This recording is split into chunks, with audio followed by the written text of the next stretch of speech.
It's the unforgettable image that put a crooked cop on the front page. Former Oklahoma City patrolman Daniel Holtzclaw, the bully with a badge, bawls like a baby in court. Convicted of raping and sexually assaulting 13 women while on duty. I'm encouraged so much with the ongoing supporters who believe in my innocence. That's Holtzclaw on a prison phone, still professing his innocence. He's locked away for the next 263 years in an undisclosed prison out of state. We were shocked, as you probably saw in the video, that we were not anticipating a guilty verdict at all. Now, Holtzclaw's father and sister are breaking their silence, claiming he was railroaded. They're speaking exclusively to our Oklahoma City affiliate, KFOR. We've had a lot of support from officers saying, you know, they threw him under the bus. It wasn't fair. The ones that worked with him knew Daniel and knew he wasn't that kind of guy. You know, we're obviously going to keep on fighting until Daniel does walk out of those doors. But unless his appeal is successful, that won't happen anytime soon. And when you hear the many victims' chilling stories, you'll understand why Holtzclaw got a sentence amounting to several lifetimes. When he stopped me, he just made a big mistake. It was long after midnight. Janny Liggins was on her way home from a night out with friends in Oklahoma City. Suddenly, flashing lights appear in her rearview mirror. It's the police pulling her over. But this was no routine traffic stop. It was Holtzclaw, and Liggins tells our Andrea Isom he was about to do the unthinkable. As he was patting me down, he said, "Let me know if you got any illegal drugs on you, and I won't arrest you." I said, "Sir, I don't have any illegal drugs on me at all." So as he was patting me down, he didn't find anything. So he put me in the back of his police car. Liggins thought he was going to arrest her, but then the cop did something sinister. Something the then 57-year-old woman will never forget. He unzipped his pants, took a gentle out. I said, "Okay, come on." And I said, "Oh, sir, please don't make me do this, sir. Don't make me do this, sir." He said, "Come on, I don't got all night." All this time, I'm looking at the gun. The horrifying encounter left Liggins traumatized and feeling helpless. But her family finally convinced her to report the egregious incident, even if it meant going directly to Holtzclaw's own bosses. I had a lot of people tell me, "Oh, he's a police officer. They're not going to do anything to him." Her brave report would unravel a twisted tale of a crooked cop on the make, preying on victims too afraid of the police to fight back. The sordid details landed on the desk of Detective Kim Davis. What was it that she said that's made you say she's telling the truth? It was just her demeanor, and she had no reason to make it up. There was no motive. She wasn't getting out of a ticket. She wasn't getting out of an arrest. And sometimes in investigations, you go with your gut. This is one of the cases that we investigated, and it shows the officer timestamps as he's driving. Using the department's sophisticated GPS monitoring system, police determined it was Officer Holtzclaw who had pulled over Liggins that night. The next day, they pull him in for questioning. There was a traffic stop that somebody made some allegations against an officer.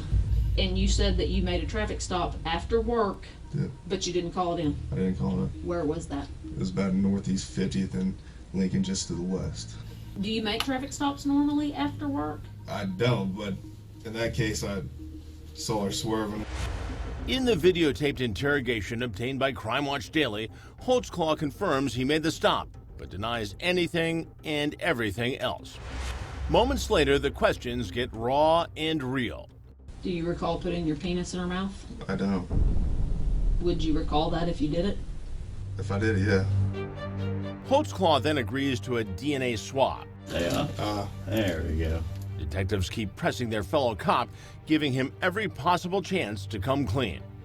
We can fall on the sword Okay. and say I screwed up or something, but if we say we didn't do it, and then the DNA comes back and says he did it, then we have a huge problem. I'm sticking with my story. Okay. Before it's over, the cop willingly strips down and surrenders his uniform as evidence. It's the last time he'll ever wear it again. And with investigators out of the room, Holtzclaw is caught on camera calling his girlfriend, It's the only sign detectives may have rattled him. Hey, baby.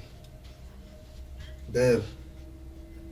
I need to tell you what's going on. It's crazy. You talked to him. You talked to Daniel Holtzclaw. You interrogated him. You questioned him. Yes. What was that like? It was kind of like interviewing a robot. There was no emotion from him at all. Your gut told you what then? He did it. I knew when I interviewed him because there were some changes in his story. We knew that he just didn't pull this out of his hat and start. There had to be more. Investigators reviewed all of Holtzclaw's patrol records. They knocked on doors in the neighborhoods where he worked. They found other victims, including Sharday Hill. He talked about me having like over $4,000 worth of tickets. Hill says Holtzclaw approached her when she was high and handcuffed to a hospital bed after an arrest. He comes to the bed and he takes off his belt. His private is out. He didn't say nothing. He just basically, we know what to do. At this moment, I'm thinking like, I don't have a choice. I'm in survival mode. I gotta do it. What he did was criminal. Well, absolutely. Initially, I didn't believe it. I assumed that the allegations would be false. But then when detectives started doing their job and uncovering more victims, then it became apparent that there was some truth to it. Holtzclaw's reign of terror was legendary on the streets of northeast Oklahoma City. For almost 7 months, his sexual attacks on the city's most vulnerable women had gone completely unreported. His victims, mostly poor black women with troubled pasts who didn't trust the cops. Liggins was different. She had the courage to come forward because she didn't have a criminal past. The victims didn't come forward because they didn't think we'd believe them. They all said, well, who am I going to call? The police? On the police?